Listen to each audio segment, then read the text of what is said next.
আসসালামু আলাইকুম দর্শক মণ্ডলী, এই মুহূর্তে আমরা আছি মহিরামকুল বাংলাদেশ পল্লী উন্নয়ন একাডেমি মহিরামকুল এর সামনে। মহিরামকুলের পূর্ব একটি নাম আছে, পূর্ব নাম ছিল চন্দ্রকোনা। মহিরামকুল নামকরণ করা হয়েছে, মহিরামকুলে একজন জমিদার বসবাস করতেন, ওনার নাম মহিরামকুল। ওনার নাম অনুসারেই নামকরণ করা হয়েছে মহিরামকুল। মেলান্দ বাংলাদেশের জামালপুর জেলার অন্তর্গত একটি উপজেলা। এটি 11টি ইউনিয়ন এবং 2টি পৌরসভা নিয়ে গঠিত। এটি ময়মনসিংহ বিভাগের অধীন জামালপুর জেলার 7টি উপজেলার একটি। এটি জেলার মধ্যভাগে অবস্থিত। ব্রিটিশ শাসন আমলে 1925 সালে মেলান্দ থানা গঠিত হয়। বাংলাদেশ স্বাধীনতা লাভের পর 1983 সালে মেলান্দ উপজেলা প্রতিষ্ঠিত হয়। বাংলাদেশ জাতীয় সংসদ নির্বাচনে মেলান্দ উপজেলা জামালপুর 3 সংসদীয় আসনের অন্তর্ভুক্ত। এই আসনটি জাতীয় সংসদে 140 নং আসন হিসেবে চিহ্নিত। মেলান্দ উপজেলা প্রাচীন ইতিহাসে হযরত শাহ কামাল রাদিয়াল্লাহু তাআলা আনহু-এর নাম বিশেষভাবে উল্লেখযোগ্য। 1503 সালে হযরত শাহ কামাল রাদিয়াল্লাহু তাআলা আনহু মধ্যপ্রাচ্য ইয়েমেন প্রদেশ থেকে ধর্ম প্রচারের উদ্দেশ্যে এই অঞ্চলে আগমন করেন। তিনি দুরমুট ইউনিয়নে ব্রহ্মপুত্র নদের তীরে অবস্থান গ্রহণ করেন।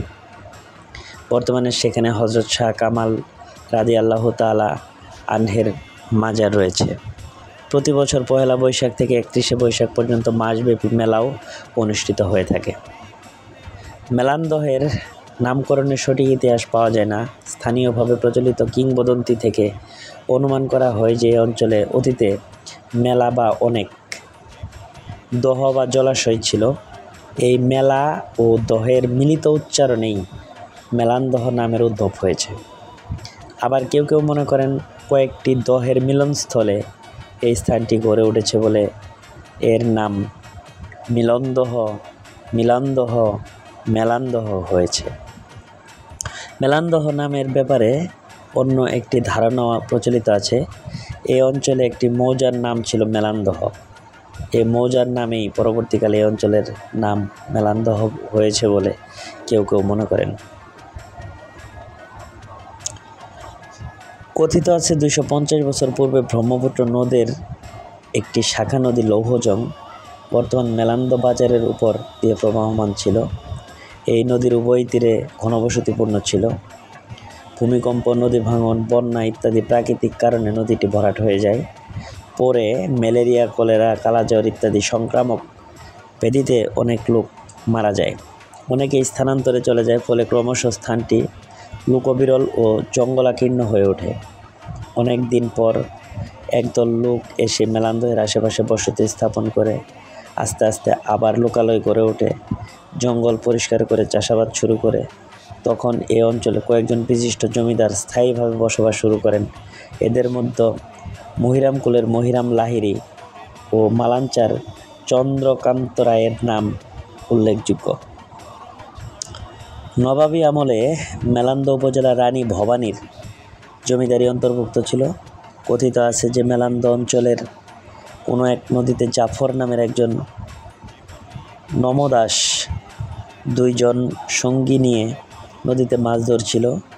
ওই সময় রানী ভবানীর দেওয়ান নৌকা করে যাওয়ার সময় তাদের নিকট কর দাবি করলে তারা 3 জনেই 1 টাকা করে কর দিতে রাজি হয়। ওই সময় ব্রহ্মপুত্র নদের শাখা নদী চিনাই নদী তীরের এই অঞ্চলটি জাফরশাহী পরগনা নামে পরিচিতি লাভ করেছিল। ব্রিটিশ যুগের শুরুর কালেই বৃহত্তর ময়মনসিংহ ও রংপুর অঞ্চলের ফকির সন্ন্যাহ বিদ্রোহ দেখা দেয়। 1760 সাল থেকে 1830 সাল পর্যন্ত এই বিদ্রোহ স্থায়ী হয়েছিল। ওই সময় সন্ন্যাসী দলপতি শাহ মজরত মেলান্দহের মালাঞ্চা কাচারি লুট করেছিল। 19বিংশ শতাব্দীর শেষভাগে জামালপুর মহকুমার সর্বত্র কৃষক বিদ্রোহ দেখা দেয়। ওই সময় মেলান্দহের ঝাউগড়া চ্যাং সরকার কৃষকদের অধিকার আদায়ের নেতৃত্ব দেন।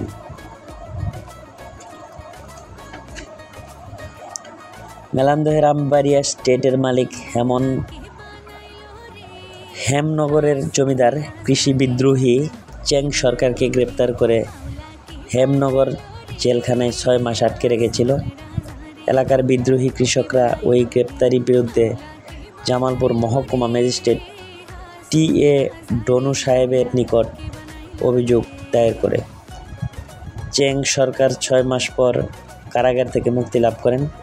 ব্রিটিশ আমলে ওই অঞ্চলটি ময়মনসিংহ জেলার জামালপুর মহকুমা আওতাভুক্ত হয় এবং 1925 সালের 21শে মে থানা হিসেবে প্রতিষ্ঠা পায়। মহান স্বাধীনতা যুদ্ধের সময় 23 এপ্রিল পাকিস্তানি বাহিনী মেলান্দহে প্রবেশ করে। 8 ডিসেম্বর মেলান্দ হানাদার মুক্ত হয়। 1983 সালে 15 এপ্রিল মেলান্দ থানা উপজেলায় উন্নীত হয়। 24শে মার্চ 1998 খ্রিস্টাব্দ মেলান্দ পৌরসভা গঠিত হয়। মেলান্দহে উল্লেখযোগ্য কয়েকজন ব্যক্তিবর্গ: আসাদুল্লাহ ফারাজি, বিশিষ্ট লেখক, নাট্যকার; ফরহাদ হোসেন, হাবিবুর রহমান হাবিব, শাহজামাল, শেখ ফজল, শাকিল আহমেদ; প্রতিষ্ঠাতা জননী বাংলা সাহিত্য সংসদ আশরাফুল মান্নান, আমিনুর ইসলাম, খায়রুল আলম নয়ন, মোহাম্মদ আরিফুল ইসলাম লাবলু, রাহিল রিফাত, নজরুল ইসলাম রহমান, আহমেদ কাউসার, নবধূমকেতু। দর্শক মণ্ডলী, এই মুহূর্তে আমরা আপনাদের মেলান্দ উপজেলা সম্পর্কে কিছু তথ্য দেওয়ার চেষ্টা করলাম। আশা করি আপনাদের তথ্যগুলো শুনে ভালো লাগবে এবং মেলান্দ সম্পর্কে কিছু জানার প্রয়াস মাত্র। দর্শক মণ্ডলী, এই মুহূর্তে আমরা আছি রশিদপুর ব্রিজ পার হয়ে এখন প্রায় জামালপুরের কাছাকাছি চলে আসছি। আর সামনে একটু এগিয়ে গেলেই জামালপুর আজম চত্বর। যদিও আজম চত্বর নামটি মুছে ফেলা হয়েছে, এখন নতুন একটি নামকরণ করা হয়েছে। 24শে জুলাই গণ অভ্যুত্থানের পর আজম চত্বর নামটি মুছে নতুন করে আবার নামকরণ করা হয়েছে। দেখতে পাচ্ছেন আমরা ধীরে ধীরে যাচ্ছি। এখানে আসলে আমরা যাচ্ছি মোটর বাইকে করে। মামা বাইক চালাচ্ছেন।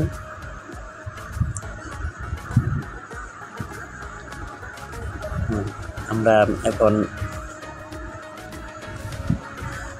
7:41-এ ব্রহ্মপুত্র এক্সপ্রেসে ঢাকার উদ্দেশ্যে ঢাকা চলে যাব। এই জন্য আজকে সকালের সুন্দর প্রাকৃতিক অপরূপ দৃশ্যে বের হয়েছি, উপভোগ করছি সকালের প্রাকৃতিক সৌন্দর্য। হালকা মেঘলা আকাশ, হালকা হালকা রোদ। এই মুহূর্তে আমরা প্রায় আজম চত্বরের কাছাকাছি।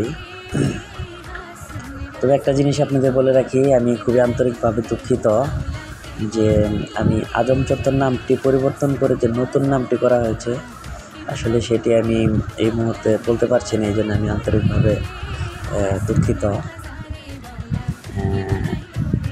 সত্যিকার অর্থে আমার মনে নেই, এই কারণে আমি আপনাদেরকে বলতে পারছি না। এই জন্য আমি আন্তরিকভাবে দুঃখিত। দর্শক মণ্ডলী, এই মুহূর্তে আমরা প্রায় কাছাকাছি চলে এসেছি জামালপুর পাঁচ রাস্তার কাছাকাছি। সামনেই দেখা যাচ্ছে চত্বর।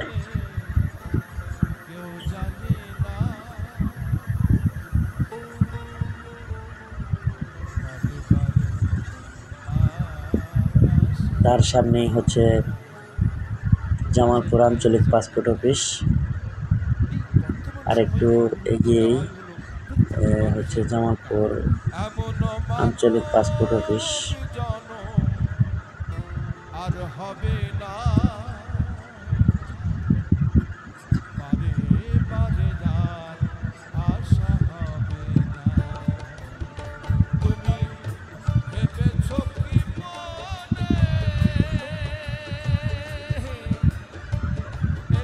দর্শক মণ্ডলী, এই মুহূর্তে আমরা অবস্থান করছি জামালপুর আজম চত্বর বলে জামালপুর। আমরা ধীরে ধীরে এগিয়ে যাচ্ছি। সামনেই হচ্ছে পাসপোর্ট অফিস। পাসপোর্ট অফিস পার হয়ে